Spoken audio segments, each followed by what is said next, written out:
Hello everyone, welcome back to IGNOU exams guys. आज मैं आपको इग्नू के course PHIE 143 history of environment की यूनिट 3 करवाऊंगी। इन टोटल इस बुक में 12 यूनिट्स हैं, जिसमें से आज हम यूनिट 3 करेंगे। यूनिट 3 की चेक योर प्रोग्रेस एक्सरसाइज 1 मैं ऑलरेडी करवा चुकी हूँ। आप प्लेलिस्ट में जाके चेक कर सकते हैं।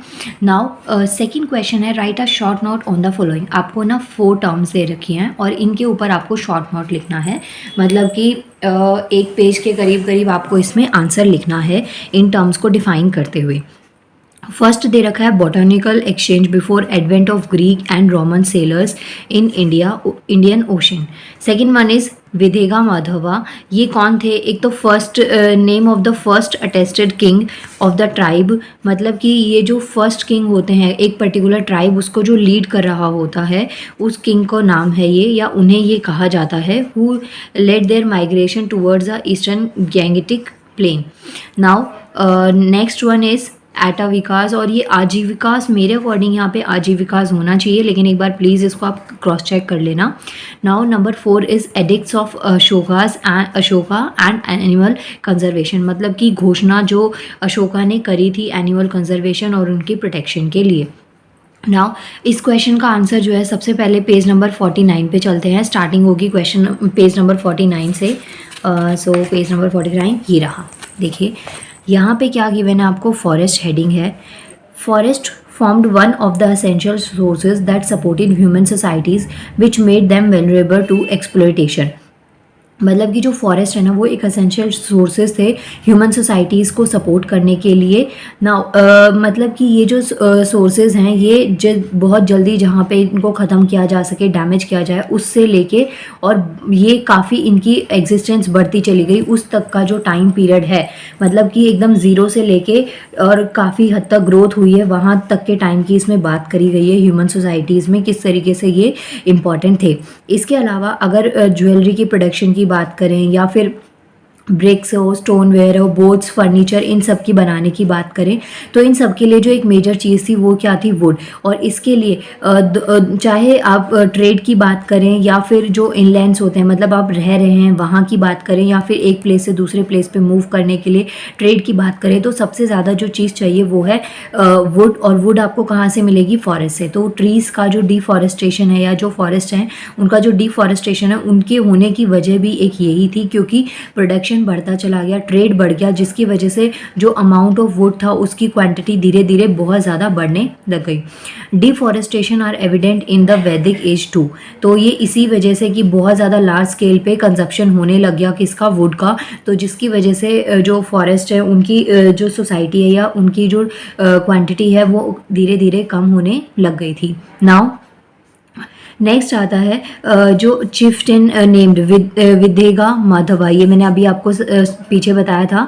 तो ये जो ट्राइब होती है ना, उनके लीडर थे who with the existence of Agni god of fire move from Saraswati to modern Gandak and the region was named after him first Aryan colonisers which later evolve as one of the important republic state of Vajjis Videhas of Mithila during Mahajanapada period. देखिए इसमें क्या paragraph में आपको बता रखा है कि ये जो फॉरेस्ट है, जिस तरीके से इनके ट्राइब्स का बढ़ता चला गया, वैदिक एज में ये चीज़ ज़्यादा आने लग गई थी, तो यहाँ पे एक किंग का बोला हुआ है, इन्होंने काफ़ी ज़्यादा लेवल पे मतलब कि जो गॉडेस और गॉड वगैरह हैं उनकी पूजा अर्चना करके, और फिर इनका नाम जो ये रीजन था उसका नाम इनके ऊपर पड़ गया, और जो भी यहाँ पे एक्टिविटीज़ होती थी या जो भी शिफ्टिंग वगैरह होती थी, ये सब चीज़ें इनके अकॉर्डिंग होने लग गई। और इसके अलावा जो फॉरेस्ट है उनको वो किसी का पर्टिकुलर किसी एक सोसाइटी या कम्युनिटी का प्लेस नहीं था, लेकिन फिर ऐसे ऐसे बड़े लीडर्स आने लग गए ट्राइब्स के,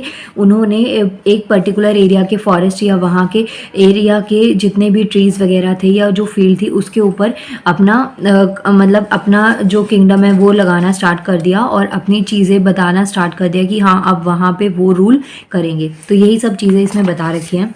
इसके बाद में नेक्स्ट देखिए, यहाँ पे जो पैराग्राफ है ये भी काफ़ी अच्छा पैराग्राफ गिवन है आपको। Forest also provide games, forest, timber, fuel, elephants and semi precious stones and other such wealth. मतलब फॉरेस्ट हमारे पास वेल्थ का एक बहुत अच्छा और बहुत बड़ा सोर्स है जिससे बहुत सारी चीज़ें मिलती हैं।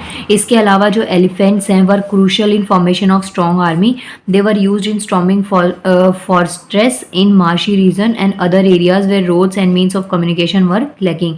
तो एलिफेंट्स की रिक्वायरमेंट इसलिए बढ़ गई थी वहाँ पे क्योंकि फॉरेस्ट वाले एरियाज़ में जाने के लिए ये काफ़ी मतलब ये स्ट्रॉन्ग और काफ़ी जो थिक टाइप के एनिमल्स होते हैं ना उनमें इसको काउंट किया जाता है। तो जहाँ पे अच्छे तरीके से रोड्स या मीन्स ऑफ कम्युनिकेशन की कमी थी तो वहाँ पे ये इसका यूज़ करने लग गए। और जो मगधा आर्मी है उन्होंने एम्प्लॉयड किया था chariots of made of wood and before use of burnt bricks houses. मतलब कि यहाँ पे सब कुछ आपको बता रखा है कि किस तरीके से इन्होंने फॉरेस्ट की रिक्वायरमेंट बढ़ी थी, किस तरीके से धीरे धीरे फायर और इन सब चीज़ों से इनको मतलब कि फॉरेस्ट को डिस्ट्रैक्ट करने में इजी होने लगा। और ये क्यों उसको फॉरेस्ट को ख़त्म करते थे, क्योंकि इनको ज़मीन चाहिए होती थी वहाँ पे अपने किंगडम्स के लिए और अपने रहने के लिए जगह बनाने के लिए। दूसरी चीज़, अगर फॉरेस्ट होंगे जहाँ पे भी डेंस फॉरेस्ट होंगे, ट्रीज़ होंगे तो वहाँ पे रहना मुश्किल हो जाएगा क्योंकि वहाँ पे वाइल्ड एनिमल्स का अटैक भी बढ़ सकता है। तो वो काफ़ी एरिया को क्लीन कर देते थे जिसकी वजह से जो ट्रीज़ हैं या फॉरेस्ट है उनका एक्सप्लॉयटेशन होने लग गया था। नाउ इसके बाद में जो नेक्स्ट टॉपिक आता है वो यहाँ पे है अशोका की एडिक्ट्स के बारे में पूछा गया है। मतलब एक पर्टिकुलर एडिक्ट का मतलब होता है कुछ अनऑफिशियल ऑर्डर या स्टेटमेंट होता है जो कि पावर जो पोजीशन में होती है उस टाइम पे पावर, मतलब कि ये लीडर थे, इन्होंने कुछ तरीके से घोषणा कर दी, किसी तरीके की स्टेटमेंट दे दी या फिर कुछ ऑफिशियल रूल्स एंड रेगुलेशन इन्होंने निकाल दिए। Now Ashoka addicts also demonstrate attempts by the Mauryan ruler in preservation of animals. The addicts prohibited hunting and animal slaughter. इनके अकॉर्डिंग, अशोका के अकॉर्डिंग, इन्होंने हंटिंग पे, एनिमल्स की हंटिंग पे और जो एनिमल स्लॉटर से, मतलब कि स्लॉटर का मतलब होता है बहुत सारे लार्ज अमाउंट में एनिमल्स को एक साथ मार देना, फिर चाहे वो वर्शिप के लिए कि पाठ पूजा करनी है या किसी भी वजह में एक साथ बहुत बुरे तरीके से ब्रूटली उनको किल कर देना। नाउ इसके बाद में fifth pillar edict of Ashoka is consider one of the earliest record measure taken for conservation of wildlife in India. मतलब कि जो अशोका ने इस चीज़ को प्रोहिबिटेड किया था कि हंटिंग और एनिमल स्लॉटर नहीं होना चाहिए, ये सबसे पहला स्टेप था जो उन्होंने लिया था या उस टाइम पे लिया गया था वाइल्ड लाइफ को प्रोटेक्ट करने के लिए। It contains a list of animals and birds. इसके लिए इन्होंने एक लिस्ट जारी कर दी थी जिसके अंदर काफ़ी सारे बर्ड्स और एनिमल्स का नाम लिख दिया गया था जिनको काफ़ी कुछ दिनों तक स्लॉटर नहीं किया जाएगा, एक पर्टिकुलर टाइम पीरियड तक उनकी हंटिंग नहीं होगी। इसके अलावा इसमें कुछ बर्ड्स और एनिमल्स में पिजन्स हैं, dogs, ducks, lizard, tortoise, deer और राइनोसोरस, ये कुछ एक्स्ट्रा इसमें आते हैं। नाउ फॉरबिड वर्ड लिखा है which forbid slaughtering of certain elements and animals and birds on any occasion. तो इसकी वजह से कुछ एनिमल्स और बर्ड्स की जो मतलब ओकेजनल बेसिस पे, कि जैसे बलि के नाम पे बलि होता है कि किसी एनिमल को मार कर किसी गॉडेस को देना, मतलब कि ऐसे बलि दी जाती है। अब मुझे इसको समझाना नहीं आ रहा बट कुछ ऐसा ही होता है। तो इस चीज़ में भी काफ़ी हद तक रोक लग गई थी। तो फॉरबिड वर्ड जो है ना, इसका मीनिंग मैं आपको बताती हूँ। ये फॉरबिड जो है ये पास्ट टेंस है फॉरबिड की। फॉरबिड का मतलब होता है किसी चीज़ को अलाउ ना करना या कोई पर्टिकुलर चीज़ जिसको अलाउ नहीं करना। तो ये यहाँ पे मैंने आपको स्टार्टिंग में बताया कि ये क्या था, प्रोहिबिटेड था। तो यहाँ पे जो स्लॉटरिंग थी ना, स्लॉटर्स, इसको फॉरबिड कर दिया गया था, इसको रोक दिया गया था। इसके बाद में गाइस लास्ट जो इसका टॉपिक आता है वो होता है बॉटनिकल एक्सचेंज।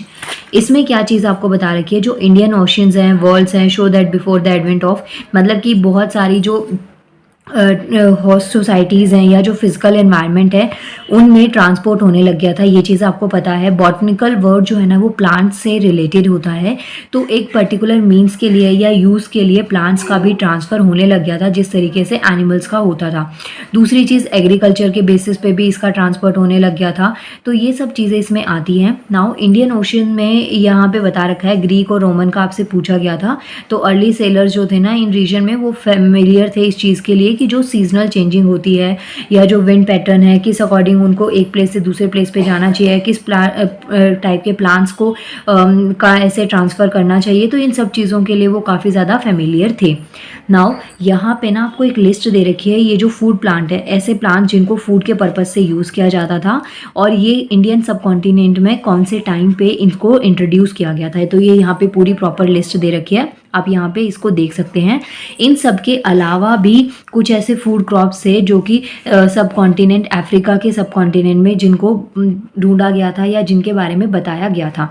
आज की डेट में इतने सारे फूड प्लांट्स नहीं हैं क्योंकि आप इन पे एक तो कम डिपेंड है, आप दूसरी चीज़ अभी हमारे पास इतनी वैरायटी ऑफ फूड होता है, दो आपको वो प्लांट से ही मिल रही हैं चीज़ें, लेकिन स्टिल हमारे पास बहुत वैरायटी में चीज़ें अवेलेबल होती हैं, तो ये अभी इतनी ज़्यादा आपको देखने को नहीं मिलती। दूसरी चीज़, हमने अपनी इंडस्ट्रीज़ और अपने लैंड की नीड को पूरा करने के लिए बहुत सारे फॉरेस्ट को लोगों ने ख़त्म कर दिया है। अभी हिमालयन रेंजेस पे या जो हिली एरियाज़ है वहाँ पे जो फॉरेस्ट है वहाँ पे कुछ ऐसी जड़ी बूटियाँ या कुछ हेल्दी और बेनिफिशियल जो रेमेडीज़ टाइप के प्लांट्स होते हैं वो आपको देखने को मिलते हैं।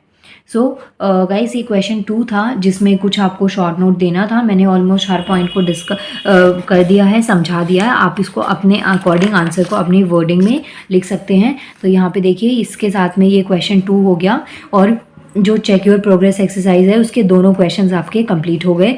नाउ नेक्स्ट वीडियो में हम चेक योर प्रोग्रेस एक्सरसाइज 2 करेंगे।